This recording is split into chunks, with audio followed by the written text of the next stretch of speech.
Assalamualaikum warahmatullahi wabarakatuh. Mumpung ada kesempatan, sekarang saya hanya ada beberapa soft dari Ka'bah. Semoga pemirsa semuanya ditakdirkan bisa mengunjungi Makkah Madinah. Ini kita dari arah Hijri Ismail. Ya, ada lampu 3 ini, ya, ini adalah wilayah Hijri Ismail.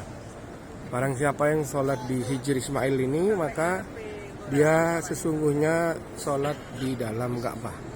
Kenapa demikian? Karena dulunya Ka'bah ini mencakup wilayah Hijri Ismail ini.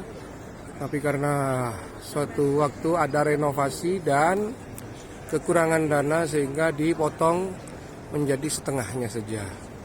Nah, ini adalah simbol bangunan tertinggi kedua yang ada di dunia. Ini sekitar 828 meter kalau tidak salah dari permukaan tanah, dari permukaan laut.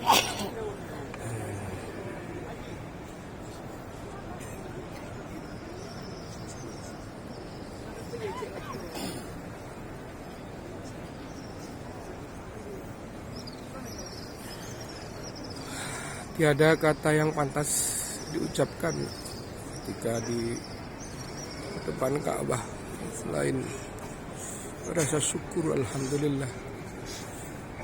Allahumma zid hadal baita tasrifan wa ta'diman wa takriman wa mahabah wa zid man syarrafahu wa azzamahu wa karramahu mimman hajjahu wa tamarahu tasrifan wa ta'diman wa takriman wa birran. Ya Allah, tambahkanlah kemuliaan, keagungan, dan keindahan dan lain sebagainya atas rumahmu ini ya Allah.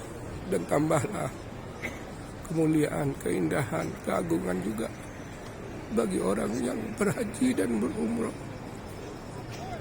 Berikan pada mereka juga kemuliaan, keagungan,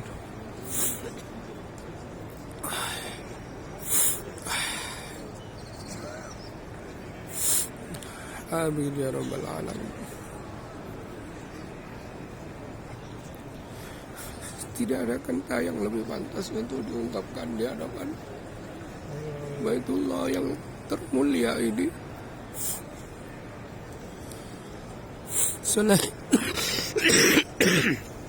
Selain rasa syukur, alhamdulillahirabbil alamin. Tiada sia-sia harta yang dibelanjakan untuk mengunjungi Baitullah.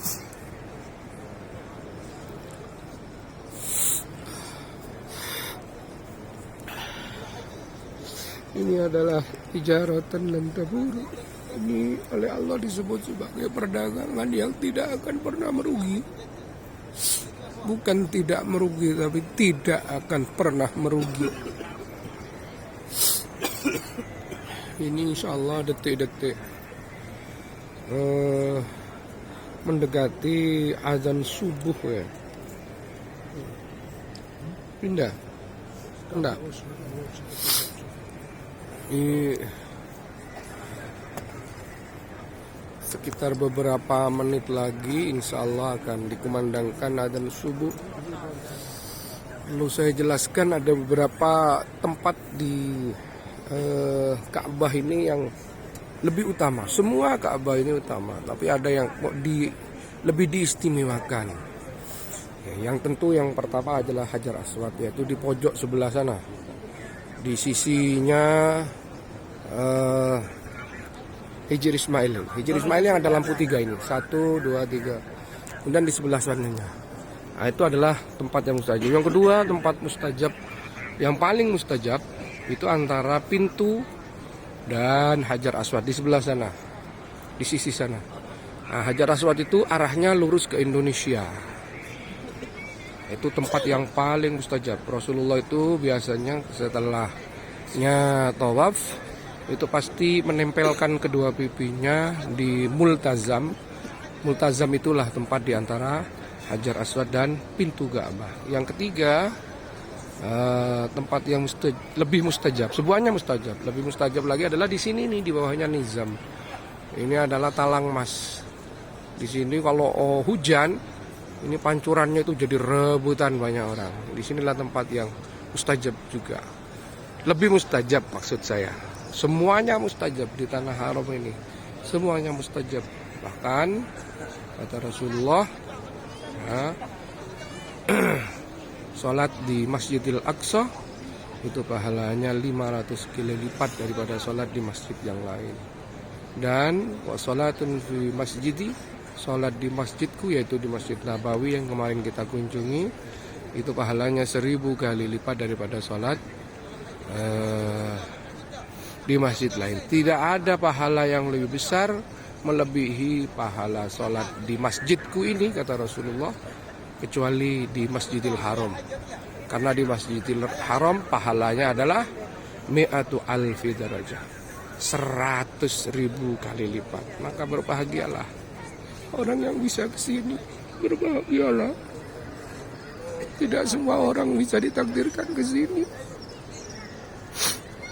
Boleh orang punya berkelebihan harta, tapi Allah kalau tidak mentakdirkan, kalau dia tidak menjawab panggilan Nabi Ibrahim dulu, labbaik Allahumma labbaik, labbaik Allahumma hajjan wa umratan. Kalau kita tidak menjawab, roh kita tidak menjawab ketika dipanggil oleh Nabi Ibrahim dulu, ketika diperintah oleh Allah, maka sampai mati pun dia tidak mendapatkan bagian bisa mengunjungi Ka'bah, bisa beribadah langsung, bisa mendekat langsung kepada kiblat seluruh umat Islam di dunia.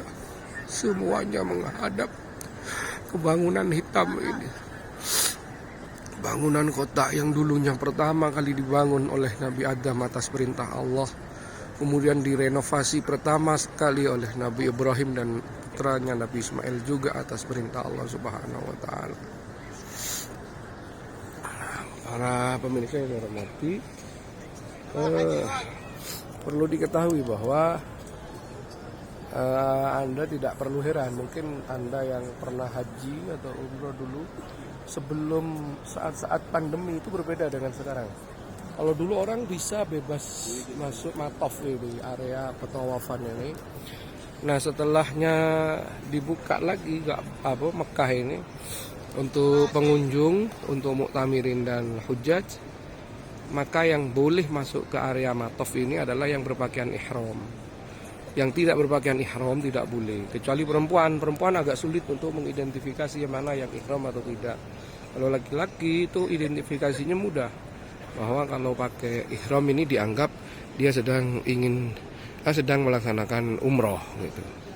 Nah, jadi bagi Anda yang ingin masuk ke sini tapi kemudian tidak umroh, ya silakan pakai baju ihram saja. Itu nanti diperbolehkan masuk. Jadi pemandangannya sekarang berbeda. Putih-putih semua ini. Putih-putih semua. Nah, ini putih-putih semua. Ya. Sekian dulu laporan langsung dari area petawafan Masjidil Haram. Ini adalah hari Minggu tanggal berapa ini? 24 nih. 24 September 2023 atau tanggal berapa ini? Tanggal 10 ya? Tanggal 10 apa tanggal 9 Maulid 1445 Hijriah. Demikian laporan dari saya. Saya doakan semua yang mau menyaksikan tayangan ini ditakdirkan Allah bisa mengunjungi Baitullah, bisa berziarah langsung kepada Rasulullah, bisa menyampaikan salam langsung, bisa menyampaikan salam langsung kepada baginda Rasulullah, makhluk termulia. Seandainya Allah tidak menciptakan Rasulullah, maka Allah tidak akan menciptakan alam semesta ini. Laulaka ya Muhammad ma khalaqtul aflaq. Seandainya aku tidak menciptakanmu Muhammad, maka aku tidak akan menciptakan alam semesta. Betapa indahnya bisa mengunjungi dua tempat tersuci dalam Islam ini. اللهم بلغنا وزوجنا وأولادنا وذرياتنا زيارة مكة ومدينة لطف وعافية مع الراحة والسلامة يسرا والعسرا كرات بعد مرات بغير قد ولا مشقة مع السلامة وبلوغ الغرام وصلى الله على سيدنا محمد وعلى آله وسلم. السلام عليكم ورحمة الله رب العالمين. السلام عليكم ورحمة الله وبركاته.